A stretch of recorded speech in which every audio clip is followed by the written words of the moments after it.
خوش آمدید۔ انسانیت کی کہانی کہاں سے شروع ہوتی ہے؟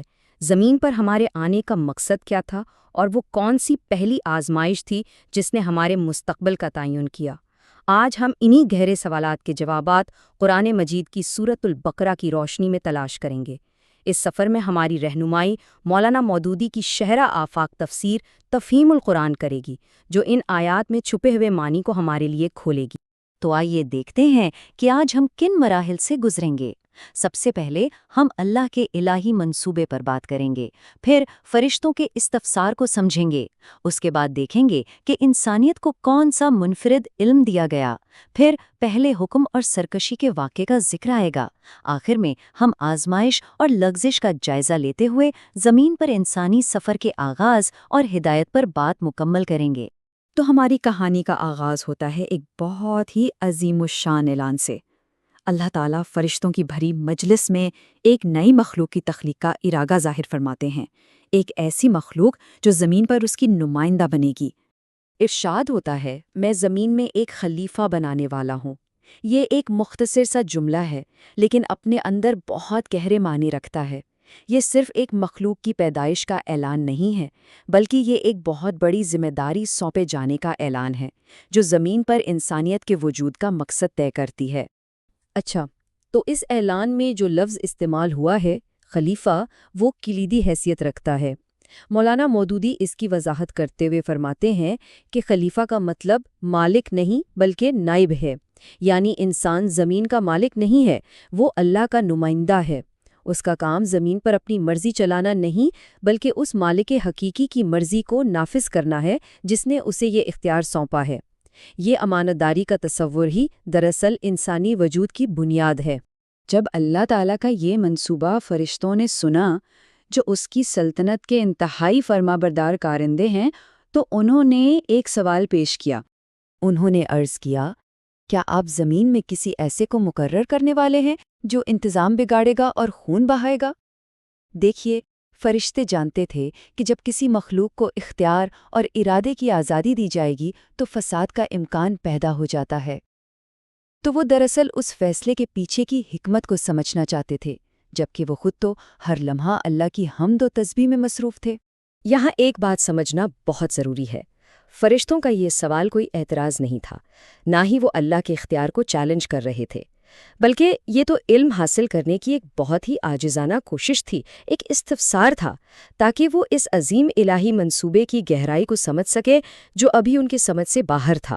فرشتوں کے اس سوال کا اللہ تعالیٰ نے کوئی سیدھا سادہ زبانی جواب نہیں دیا، بلکہ ایک عملی مظاہرہ کیا جس سے یہ ثابت ہو گیا کہ آخر انسانیت ہی اس عظیم کردار کے لیے سب سے زیادہ اہل کیوں ہے۔ فرمایا گیا کہ اللہ نے آدم کو تمام چیزوں کے نام سکھا دیے۔ اب یہ محض کچھ ناموں کو رٹ لینا نہیں تھا، بلکہ اس سے مراد اشیاء کی حقیقت، ان کی صفات اور ان کے استعمال کا علم تھا۔ در حقیقت یہی وہ علم ہے جو تہذیب کی بنیاد بنتا ہے اور ایک خلیفہ کو زمین پر اپنا کردار ادا کرنے کے لیے جس کی ضرورت پڑتی ہے۔ اور یہیں پر انسان اور فرشتوں کے علم کا جو بنیادی فرق ہے وہ واضح ہوتا ہے۔ فرشتوں کا علم اپنے اپنے دائرے میں بہت گہرا ہے، جیسے کوئی ہوا پر مقرر ہے، کوئی پانی پر، لیکن ان کا علم محدود ہے۔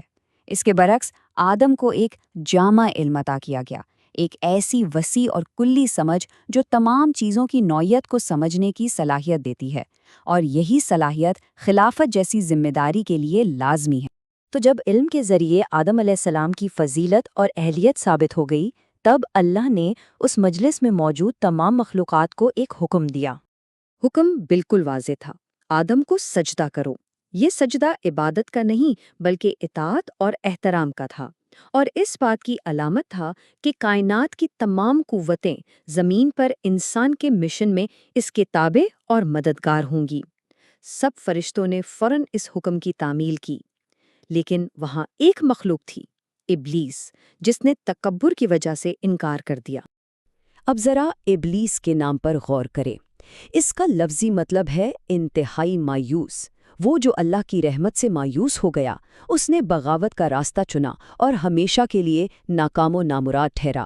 اور یہ یاد رکھنا ضروری ہے کہ وہ کوئی فرشتہ نہیں تھا بلکہ جنات میں سے تھا، جسے انسان کی طرح ارادے کی آزادی دی گئی۔ زمین پر اپنی ذمہ داری سنبھالنے کے لیے بھیجے جانے سے پہلے آدم اور ان کی زوجہ کو ایک تیاری کے امتحان کے لیے جنت میں ٹھہرایا گیا۔ یہ امتحان بہت سادہ تھا، ایک حکم تھا اور ایک ممانعت، مگر اس درخت کا رخ نہ کرنا ورنہ ظالموں میں شمار ہوگے۔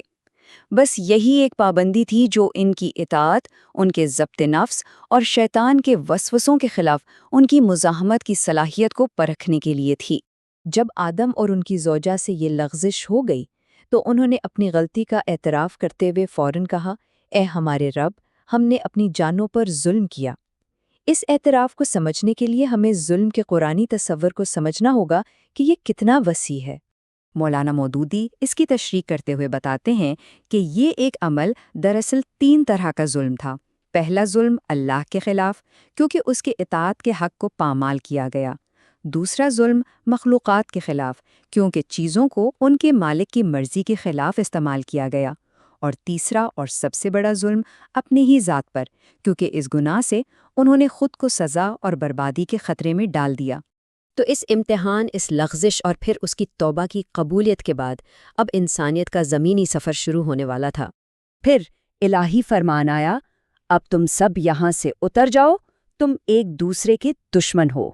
یہ وہ اعلان ہے جس نے زمین پر انسانی زندگی کے امتحان کی بنیاد رکھ دی، جہاں انسان اور شیطان کے درمیان ایک مستقل کشمکش قائم ہو گئی۔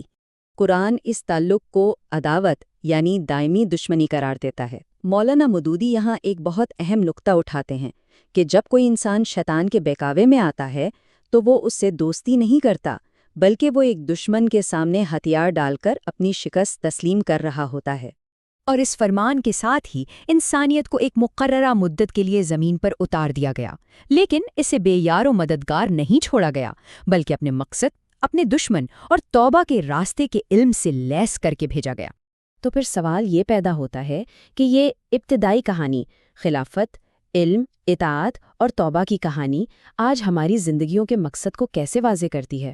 اس سے ملنے والا سبق محض کوئی تاریخی واقعہ نہیں، بلکہ یہ ایک زندہ حقیقت ہے۔